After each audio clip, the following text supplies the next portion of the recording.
know, things are going pretty well. What's on your mind?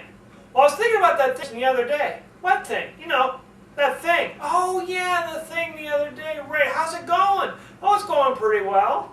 Pretty well? Well, not that well at all. Well, what happened? Jeez, I'm sorry about that. Well, you know, there was a problem and something happened. And, oh, that happens a lot to me too. You know, I just don't know quite what to do about it. Yeah, well, that can be a difficult situation. So what you gonna do? I really don't know. Confused? Imagine how your audience feels if you gave a speech like that or told a story like that. You wouldn't know what the heck is going on. Who's speaking to who? What's happening? This is the sort of problem you get into if you don't use transitions. And if you don't use transitions well, you can have a similar sort of problem. People think of transitions as something that more advanced speakers do. Oh, I just want to get the story out. I'm not so concerned about how to get from here to there. I just want to get the story out. But, as you just saw, if you get the story out, but there are no transitions, people don't know what the heck the story is. What's going on? Who's who? What's the point? Why am I listening to this? Those are the sort of questions you get. So transitions are very important.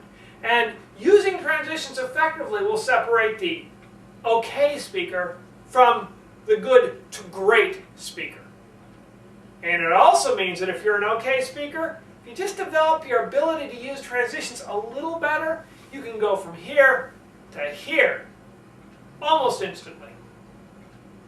Transitions are that important. And I want to talk today about 3 types of transitions.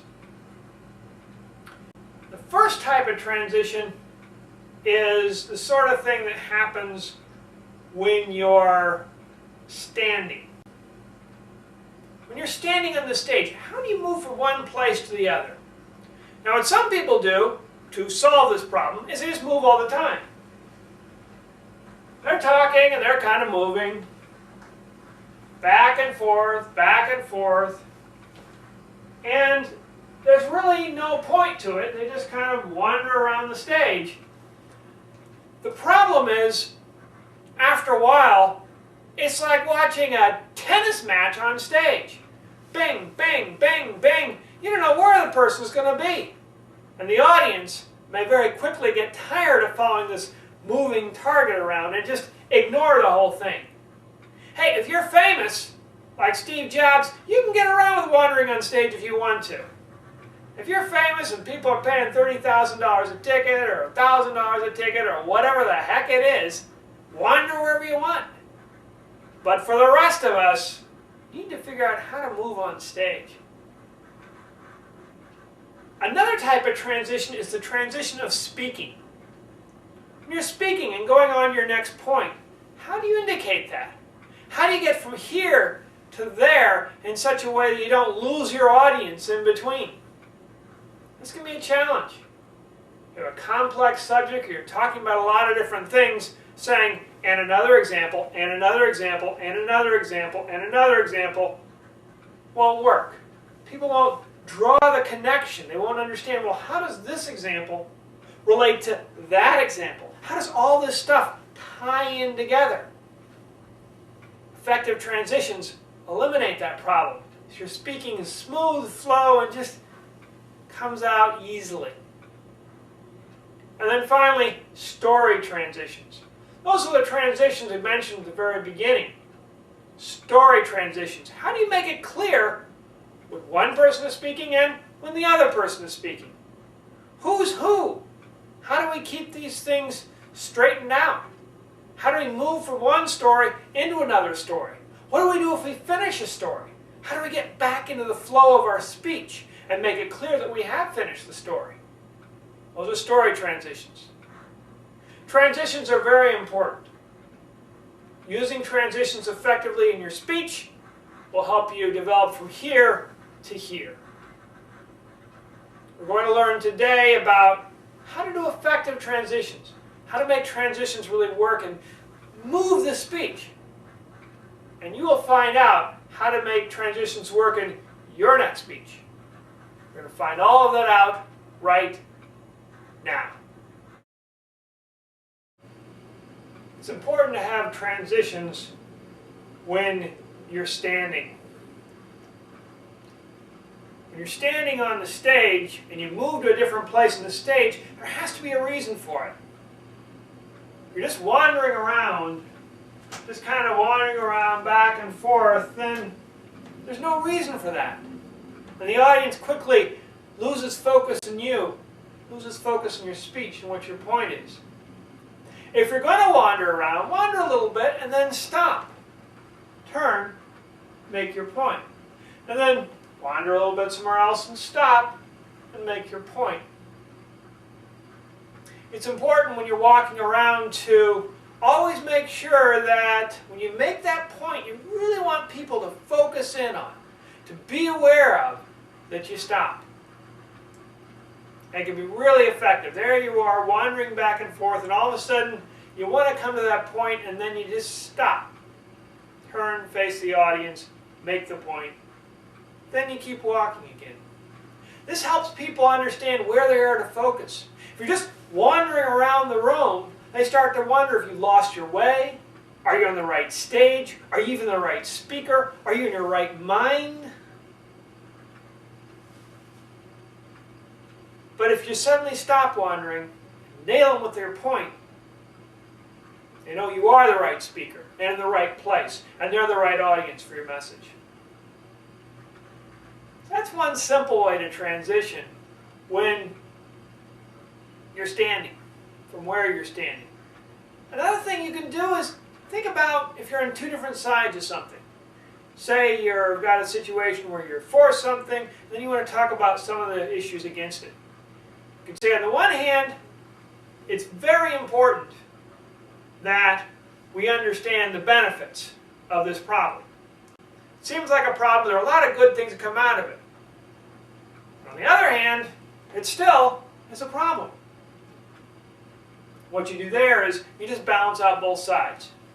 You say, here's one side where you mention benefits. Here's the other side where you mention the issues, the challenges, the things to work through. And just use both sides of the stage that way. That's an easy way to transition from in favor of to against if you're trying to kind of balance things out. And if you're doing that, you can also use the middle part of the stage very well. On the one hand, there are a lot of benefits to this problem that is coming up. On the other hand, it is true that it's a problem. But I think there's an answer that we can have both of these problems and these solutions, these situations taken care of. There's a middle ground between these two things. See how that worked? On the one hand, they mentioned here are the benefits, the pros, and then here are the challenges, or the cons, and then stood in the middle to indicate a balancing between the pros and the cons, a kind of a middle ground, a middle way. You can use this technique if you want to make your point seem very reasonable. Just mention the extreme. We can tax people $1 billion, we can pay them absolutely, or we can just throw them everything for free, at no cost to anybody, or somewhere in the middle. If you use really extreme examples on both sides, and then you show yourself in the middle, people get that sense in their head, aha, that's the middle ground, that's the reasonable thing to do. It's another great way to transition when you've got a pro and a con speech. Well, of course, you don't call it pro and con. It's a benefits, challenges, something like that. You're standing, the goal is to get moving to somewhere else on the stage and to have a reason for it. Very important. For instance, if you have multiple points, you want to cover multiple points, you may use this simple transition of moving on the stage to cover each point. Here's one point. You stand here, you talk about the one point. That place in the stage then becomes about the one point. Here's your second point, and oh, here's your third, final point. Each place in the stage becomes the area that the audience associates with that one point, and it makes the transitions very easy. You're standing on the stage, you want to make sure you have a reason to move somewhere else in the stage. That reason is how you transition from one point to the next. There are many different ways you can use this. But the most important thing to be aware of is that when you're on the stage standing, you need to use transitions to get you to another place on the stage. In addition to transitioning and where you're standing on stage, you also want to have transitions in your speech itself. The purpose of transition is to help the audience understand when you move from one subject to another. Because if you start moving from subject to subject to subject and they don't know you're changing, it's a disaster. So the one thing you don't want to do is say, here's an example, here's an example, here's an example, here's an example, with no transitions between them. When you're speaking, you have to be aware of transitions. And just adding in a few transitions in your speech will help you sound more polished, more professional, and more like you know what's going on. And more importantly, it'll help your audience follow along. And one of the simplest transitions you can use is if you have first, second, and third. If you want the audience to keep track of each of those points, that's all you have to say. My first point is, talk about that. My second point is, talk about that. And my third point is. Or, you can say, firstly I want to talk about this. Next I want to talk about this. And finally, I want to talk about this. It all depends on what you want to emphasize. If it's just that you have 3 points, or that you're starting and you're finishing. However you do it, this makes it very clear what's going on, what's going to happen next, where you're going, and when you've finished with that part of the body, the main part of your speech. It's a very effective transition. First, second, third. Another great transition is to simply pause. That tells the audience that, hey, you're going to move to something else. So it can be very useful when you move from one thing to a completely different thing. So if you have a long, complex story you're talking about, you come to the end of your story, you stop. And you say something like, the reason why this story is so important to me, the reason why I said this story, there's a little bit of separation between the story and your explanation. So a pause can really help transition from where you are to the next. It lets people know, I've finished with one thing, I'm moving on to the next. And finally, you want to do all these transitions. It helps people to understand how this thing relates to the other, how this is the next part. It's most immediately obvious when you're talking about steps. The first step is to understand what you're doing. Once you understand what you're doing, then the second step is being able to do something about that, and so on. What you do is you describe the reason for moving from one step to the next, and you reflect back on what you just said. This helps lead the audience down where you're going. So you understand not only what your next point is, but why your next point is there, and how it relates to everything as a whole. This transition is very important if you're trying to tie everything together. I've got a lot of different points, sure, but they all kind of interrelate with each other. So there are two purposes of this transition. One is to move from one point to the next. The other is to show that even though we move to a new point, there is this thread going all the way through. So if you have one point to make, you can use that technique. Talk about it, explain it, and then talk about how your next point relates to the previous point. You just kind of reflect back on it. Transitions are very important because it helps the audience understand where you're going, where you're headed, and also lets them know when, okay, we stopped talking about one thing, we started talking about a new thing. Not all speakers use transitions or even use transitions well. But if you work in your transitions, you develop and build them, you can instantly take your level of speaking from here to here. And the final transition I want to talk about is story transition. You need to have transitions in your stories. And that'll help the audience follow along, because in a story there's a lot of stuff going back and forth. As you remember from the beginning, talked about that run-on story, couldn't tell what the heck was happening or why. So transitions will help you move from point to point in your story. It'll help you understand where things are going. It'll indicate when you're changing from one mood to the other. It'll get people interested in looking for that next part in your story and trying to figure out what's going to happen next. Many different ways you can use transitions effectively in your story. We'll talk about a few of them. And one of them is the setup line. You can have a story which you tell it and it has a setup line. And that setup line transitions right into what you're talking about and gets people interested and involved.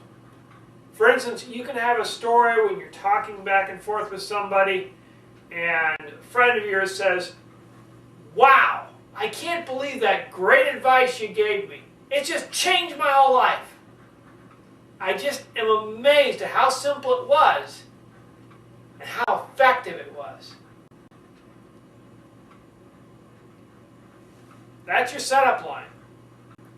So once you tell a story and a friend says that, then people are going to start listening. Okay, what the heck was it that was so wonderful? What did they learn? And as you go through and doing the rest of your speech, people will be listening for that part. And they'll know that, okay, this is what's going to happen next. So that, wow, that's the setup line. That sets up the rest of the speech. Another important thing in story transition is to understand who's talking and when. It's a good idea, if you can, to give names in your stories to people. Just calling them a guy and another guy and a gal and somebody else isn't going to work. People really need to have names that keep track of them. That way, when you're telling a story, people know who's doing what. So if you have a story, you can say, "Hi, Jim. Hey, Bob, how are you?" "Oh, pretty good. How are things going?" "Not bad, but I got a little bit of a problem." "Problem? What problem is that?" And it goes back and forth. And if you can, stick the name in there as often as possible. If it's Jim and Bob, every now and then throw in a Jim and throw in a Bob. Just make sure that the Jim character remains the Jim character, the Bob character remains Bob through your whole entire story. And when you're doing story transitions, something that can help a lot is if you don't describe everything. Don't describe, "Bob was really depressed. Gosh, I'm so depressed at Bob." It's not going to work. What you want to do is you want to actually show Bob's depression. Then people will get it. And Bob's depression will lead into, "Oh, what's the matter? What's the problem with Bob? Why is he depressed?" So if you're talking a story and you're telling a story about Bob, say something like, "So depressed." "Oh, why is that, Bob? What's the matter?" That's where you have a dialogue going on, and one character is clearly depressed, somebody else asks about it. Show it.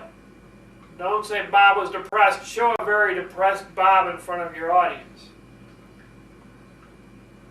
Stories are very powerful, but if you don't have transitions in stories, it all kind of blends into each other. So you want to keep an eye on your story. Make sure that you've got a way to separate one part from the other and to move from one part to the other.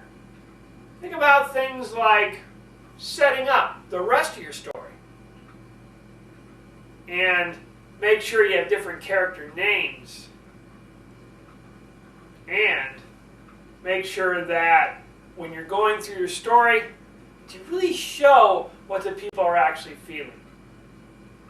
Use these transitions in your stories, and your audience will much better understand what your stories are about and why they should pay attention to them. If your audience doesn't understand where you're going in your speech, when you're moving from one point to the next, you're going to lose your audience. You're going to keep going on with your speech. You're going to leave your audience further and further behind. Transitions are very important. You need to have transitions to help you get from one point to the next and help the audience understand when you're changing from one point to the next. Otherwise, you just lose them. They're in the dust and you're just driving off in your Ford. If you want to really sound good, you want to really sound professional, like you know what the heck you're talking about, use transitions in your speech. Think about using transition when you're standing. Just to get to somewhere else in the stage, you need to use some type of a transition. You can't just wander around on the stage back and forth and just hope for the best.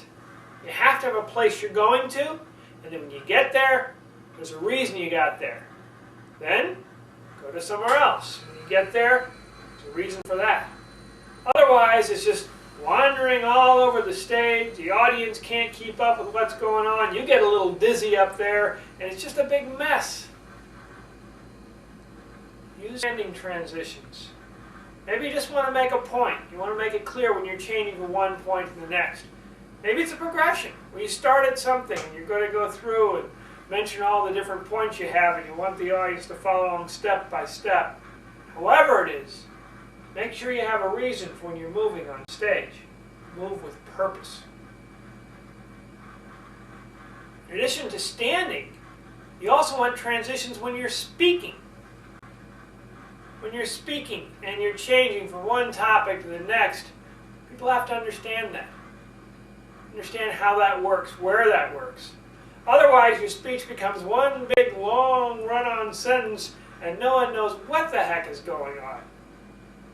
You're moving from place to place. People need to know when you're changing, where you're changing, why you're changing.